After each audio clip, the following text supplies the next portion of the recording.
तरफ से दिए गए हैं, क्योंकि बॉर्डर राज्यों के सीएम और डीजीपी के साथ गृह मंत्री अमित शाह की नॉर्थ ब्लॉक में बड़ी बैठक की गई और उस बड़ी बैठक में जो सीमावर्ती राज्य हैं उनकी सुरक्षा बढ़ाने के कड़े निर्देश भी दे दिए गए हैं। ऑपरेशन सिंदूर के बाद सीमा पर सुरक्षा और कड़ी होगी, क्योंकि गृह मंत्री अमित शाह ने वीडियो कॉन्फ्रेंसिंग के जरिए, चाहे वो राजस्थान हो, चाहे वो जम्मू कश्मीर हो, चाहे वो पंजाब हो, चाहे वो उत्तर प्रदेश हो, इन सभी राज्यों के सीएम से बात की है। और देखिए, बदले की टाइमलाइन की ये सीधे तस्वीरें हम आपको दिखा रहे हैं। अमेरिकी राष्ट्रपति का हमले पे बयान आया है। सबसे पहले हम आपको पाकिस्तान पीओके में आतंकी ठिकानों पर हमला किया गया, भारतीय सेना ने हमले की पुष्टि कर दी। उसके बाद फिर पाक ने एलओसी पर सीज फायर तोड़ा। उसके बाद भी देखिए, हिम्मत देखिए, अमेरिकी राष्ट्रपति का हमले पर बयान भी सामने आया। एक एक करके बदले की टाइमलाइन आपको। एनएसए डोवाल की अमेरिकी विदेश मंत्री से बातचीत हुई। उन्होंने कहा हमारे पास प्रूफ है।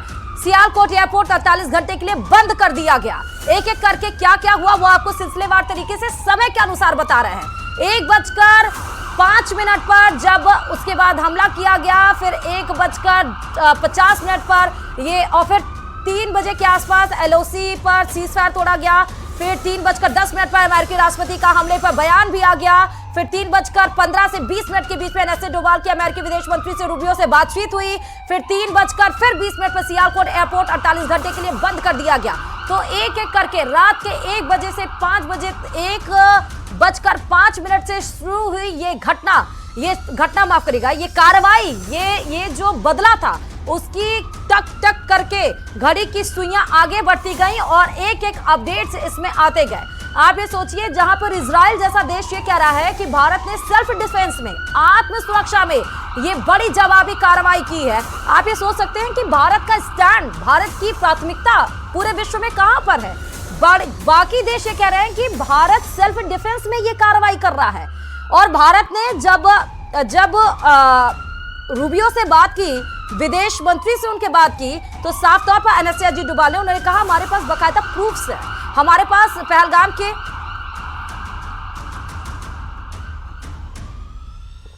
देखिए, पहलगाम की जो घटना हुई थी बहुत मार्मिक थी, पूरे देश को हिला के रख दिया।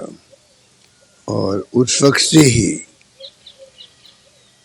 से लोग भी इंतजार कर रहे थे और देश के विपक्ष ने भी, राहुल गांधी जी समेत सबने एक स्वर में कहा कि हम सरकार के साथ में हैं, जो भी कदम उठाना चाहते हैं वो इन आतंकवादियों को नेस्तनाबूद करने के लिए उठाएं। और अभी भी जो खबर आ रही है सुबह सुबह, उसमें तो ये आ रहा है कि पाकिस्तान में जो उनके सैन्य ठिकाने हैं उस पर कोई हमला नहीं किया गया है। सिर्फ जो आतंकवादियों के जो अड्डे हैं उनको 9 जगह एयर स्ट्राइक किया गया है, उनको नेस्तनाबूद करने का एक्शन किया गया है। पहलगाम के अंदर पाकिस्तान की शह पर आतंकवादियों ने हमारी बहनों का संदूर उजाड़ा था। आज 140 करोड़ देशवासियों का सीना फूला हुआ है। ऑपरेशन सिंदूर करके भारतीय सेना ने पाकिस्तान के उन जगहों पर जहां आतंकवाद की फैक्ट्री चलती थी उनको नस्ते नबूद कर दिया। देश के प्रधानमंत्री, दुनिया के सबसे लोकप्रिय नेता जो कहते हैं वो करते हैं। शेर की मांद में जाके शेर की शिकार, इसी को कहते हैं बदलता हुआ हिंदुस्तान। आज पूरे हिंदुस्तान गर्व से उनका सीना फूला हुआ है और देश के प्रधानमंत्री, देश की सेना और आम देशवासी आज इस आतंकवाद को समाप्त करने के लिए एक तरह से अपने मन में जज्बा लिए हुए हैं। वो जज्बा पूरा हुआ, इसके लिए देश के प्रधानमंत्री जी को कोटि कोटि बधाई। ये जो कार्रवाई की गई है, ऑपरेशन सिंदूर जिसको नाम दिया गया है हमारी सेना के द्वारा, उसका हर भारतीय समर्थन करता है और पूरा हर भारतीय जो है वो गौरवान्वित है अपनी सेना के ऊपर कि निश्चित रूप से ये आतंकवाद हमेशा हमेशा के लिए समाप्त होना चाहिए। इस तरह की कार्रवाई का हम सब साथ में हैं। ये जरूर मैं कहना चाहूँगा कि ऐसे मौके के ऊपर हमारे राजस्थान की सरकार के मुखिया को और मंत्रियों को गुजरात में नहीं होकर के और राजस्थान में होना चाहिए, तो मैं समझता हूँ और ज़्यादा अच्छा लगता लोगों को। मैं कहना चाहूँगा कि जिस प्रकार से आतंकियों ने आके हमारे निहत्थे लोगों को मारा, हमारी माताओं बहनों का सिंदूर जो उजाड़ा और जिस प्रकार की घटना को अंजाम दिया, मैं समझता हूँ इसको लेकर पूरे देश के अंदर भारी रोष था।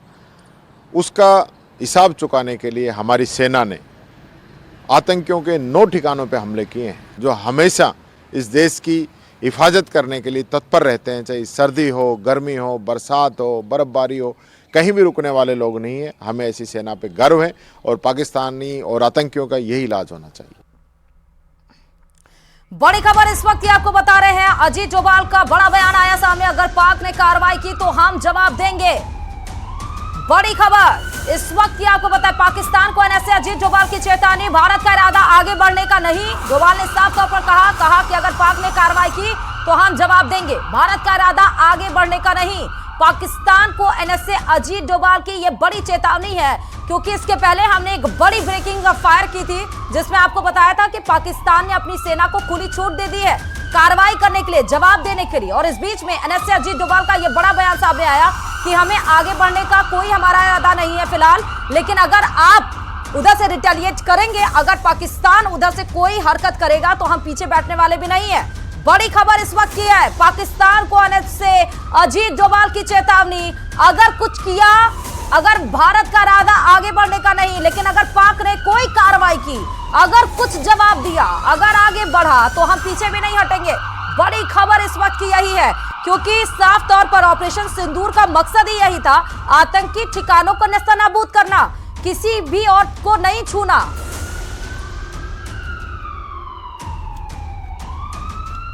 और भारत ने पाकिस्तान को उसी की भाषा में करारा जवाब दिया। सेना ने आतंक के 9 ठिकानों को तबाह कर न सिर्फ पहलगाम हमले के एक आंसू का हिसाब लिया, बल्कि मुंबई अटैक, संसद हमला और कई अन्य आतंकी वारदातों में शामिल आतंक के हेडक्वार्टर को भी तबाह कर दिया। और इसी पर देखिए ये एक्सक्लूसिव रिपोर्ट।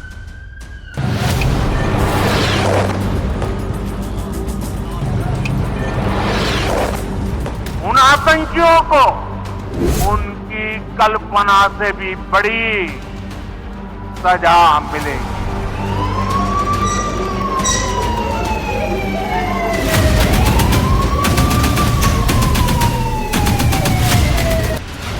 पहले टारगेट लॉक, फिर मिसाइलों से अटैक।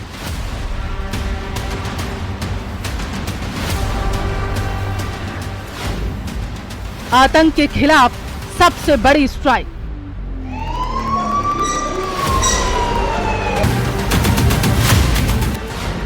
ऑपरेशन सिंदूर, पाक चकनाचूर।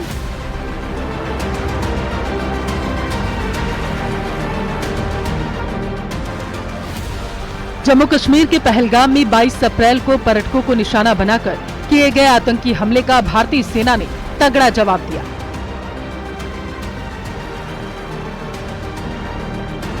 देश लगातार पाकिस्तान को करारा जवाब देने की मांग कर रहा था और ऐसे में जब देश नींद में था तब पाकिस्तान की नींद उड़ाने वाली उस स्ट्राइक को अंजाम दिया गया, जिसकी दहशत पाकिस्तान को रह रहकर सता रही है। भारत ने एक के बाद एक 9 ठिकानों पर मिसाइलों से हमला किया। इन हमलों के दौरान पीओके में 5 और पाकिस्तान के पंजाब प्रांत में 4 जगहों पर स्ट्राइक की गई, जिसमें जैश-ए मोहम्मद, लश्कर-ए-तैयबा और हिजबुल मुजाहिदीन के ठिकाने थे। यहाँ उनको आतंक की ट्रेनिंग दी जाती थी। अंतर्राष्ट्रीय सीमा से लगभग 100 किलोमीटर दूर स्थित है। यहाँ जैश-ए मोहम्मद का मुख्यालय है। यह आतंकी ठिकाना इंटरनेशनल बॉर्डर से 30 किलोमीटर की दूरी पर स्थित है। यहाँ लश्कर-ए-तैयबा का शिविर था, जो कि 26/11 हमले में जुड़ा हुआ पाया गया। गुलपुर, यह आतंकी ठिकाना एलओसी पुंछ राजौरी से 35 किलोमीटर की दूरी पर मौजूद है। सवाई नल्ला कैंप, मुजफ्फराबाद, यह आतंकी ठिकाना पीओके टंगधार सेक्टर के अंदर 30 किलोमीटर की दूरी पर स्थित है। बिलाल कैंप, जैश-ए मोहम्मद का लॉन्च पैड, यह ठिकाना आतंकियों को सीमा पार भेजने के लिए इस्तेमाल किया जाता था। कोटली, एलओसी से 15 किलोमीटर दूर स्थित लश्कर का शिविर, ये 50 से ज्यादा आतंकियों की क्षमता वाला ठिकाना था। बरनाला कैंप, यह आतंकी ठिकाना राजौरी के पास एलओसी से 10 किलोमीटर की दूरी पर स्थित था। सरजाल कैंप जैश का प्रशिक्षण केंद्र था। सांबा कठुआ के सामने इंटरनेशनल बॉर्डर से 8 किलोमीटर दूर मौजूद था। महमूना कैंप सियालकोट, ये हिजबुल्लाह मुजाहिदीन का प्रशिक्षण शिविर था। इंटरनेशनल बॉर्डर से 15 किलोमीटर की दूरी पर स्थित था। ये न सिर्फ पहलगाम आतंकी हमले का जवाब है, बल्कि भारत में हुए मुंबई अटैक, संसद हमला और कई अन्य आतंकी वारदातों में शामिल आतंकियों के ठिकाने को टारगेट किया गया। Bureau report, news 18 Rajasthan.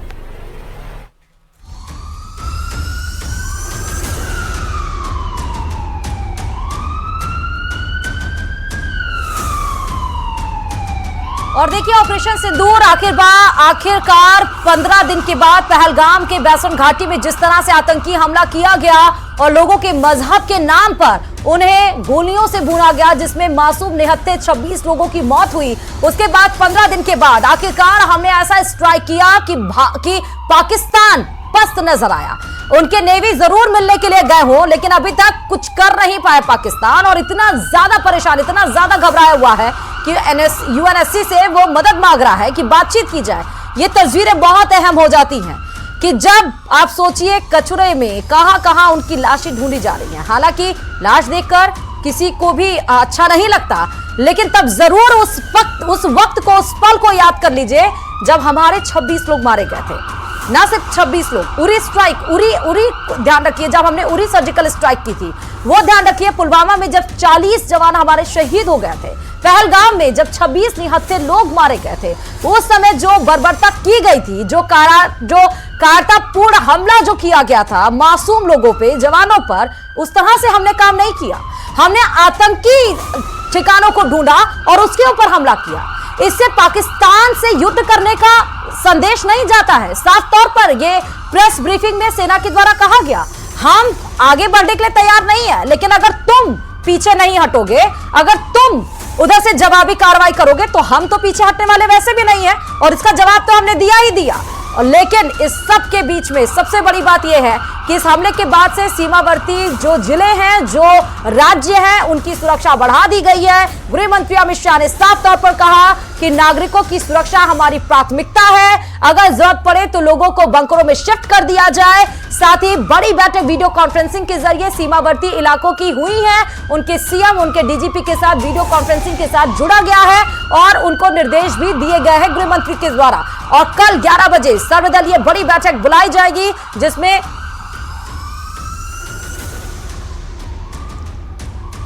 Kargil सैनिक राज्यपाल फोगाट हमारे साथ इस खबर पर जुड़ चुके हैं और उनसे ही आप जानकारी ले सकते हैं। और आज कितना बड़ा गर्व का दिन है, क्योंकि सर वो कारगिल युद्ध भी आपको याद होगा जब हुआ, और आप तो उसकी तस्दीक, उसकी बानगी के तौर पर आप उसको बता सकते हैं। और आज जो ये बड़ा स्ट्राइक किया गया,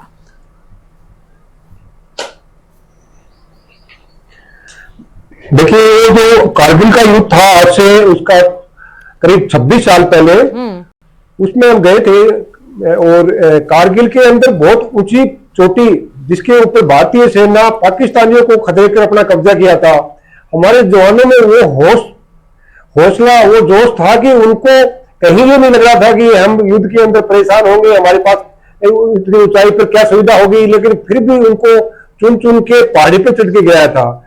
उसके बाद ये जो आतंकी है, उन्होंने हमारे देश में आज तक कभी पहलगाम में, कभी पुलवामा में, कभी उड़ी में बार बार हमारे देश के अंदर आतंक फैलाया पड़ोसी देश ने। उसके लिए अभी हमारी सरकार ने एक बड़ा डिसीजन लिया।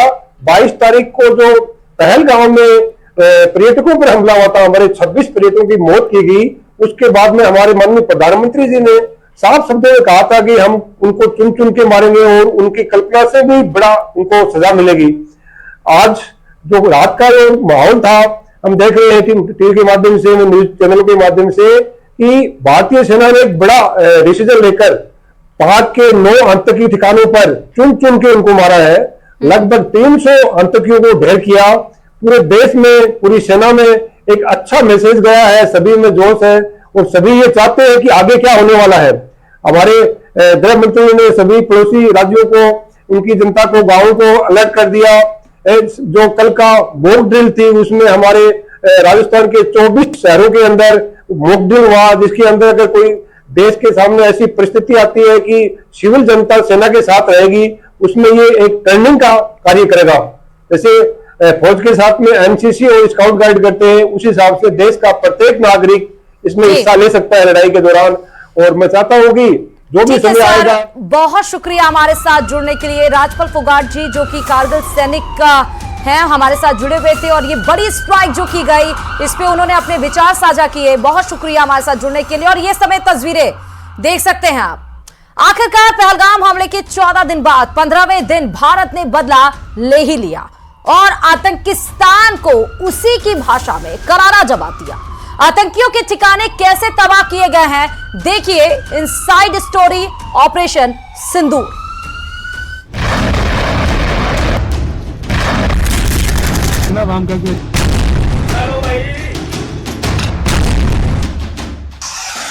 हिंदुस्तान का बदला 9 ठिकानों पर हमला।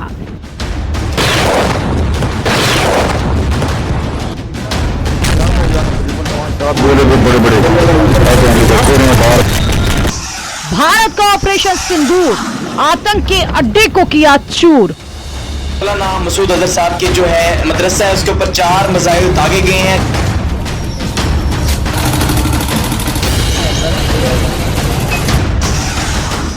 सेना ने कहा जस्टिस इज सर्व्ड।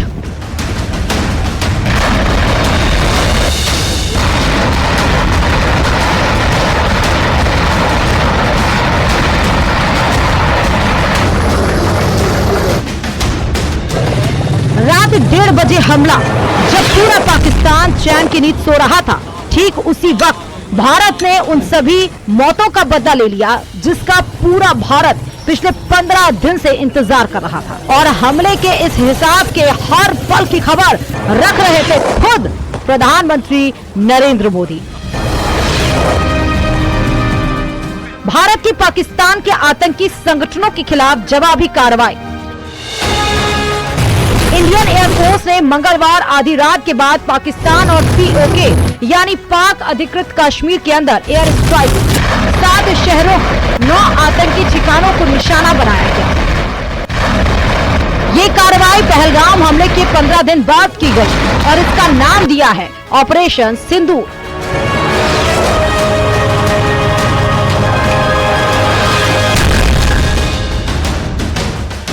ये नाम उन महिलाओं को समर्पित है आतंकियों ने जिनके सुहाग उजाड़ दिए थे।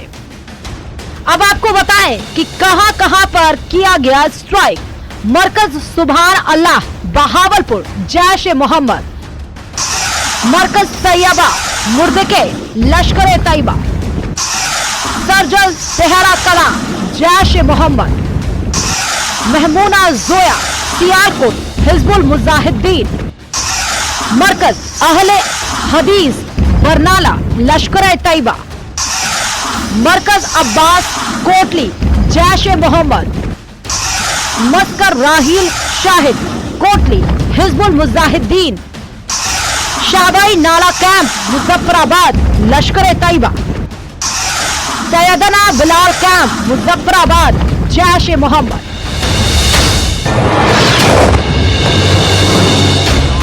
रॉ के इनपुट के बाद पाकिस्तान में हमले के लिए टारगेट तय किए। ऑपरेशन सिंदूर में NTRO का अहम रोल है। NTRO यानी national technical research organisation. Operation के लिए सारी तैयारियां पूरी हो चुकी थी और अब अंतिम मंजूरी की बारी थी। पीएम मोदी से मिलने के बाद अजीत डोभाल ने हमले के अंतिम प्लान को अंजाम दिया और जैसे ही NTRO से मंजूरी मिली, NSA अजीत डोभाल ने ऑपरेशन को लीड किया। छोटी सी टीम को हमले की योजना के बारे में सूचित किया गया और कंट्रोल रूम स्थापित किया गया।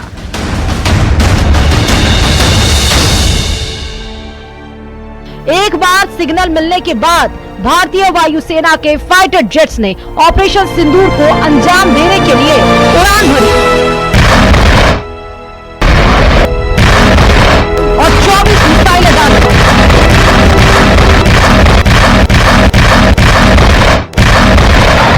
कार्रवाई में 500 से ज्यादा आतंकी मारे गए और जैश, लश्कर, हिजबुल मुजाहिदीन के ठिकाने पूरी तरह से तबाह कर दिए गए।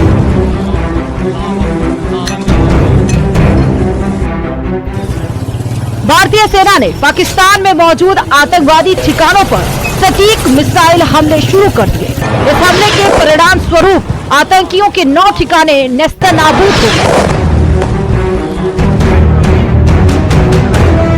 और पाकिस्तान में अफरा तफरी मच गई। भारत ने यह हमला पूरी सावधानी के साथ किया और किसी पाकिस्तानी सैन्य ठिकानों को नुकसान नहीं पहुंचाया, ताकि किसी प्रकार की उकसावे की स्थिति से बचा जा सके।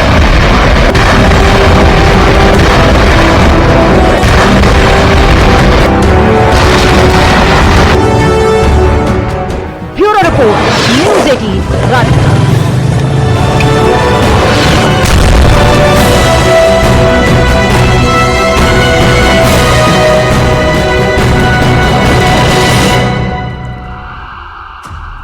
और इस ऑपरेशन का मकसद था आतंकवाद के खिलाफ, सेना के खिलाफ नहीं। रुकते छोटे से ब्रेक के लिए बड़ी खबर पर बड़ी कवरेज लगातार जारी है। देखते रहिए न्यूज़ 18 राजस्थान।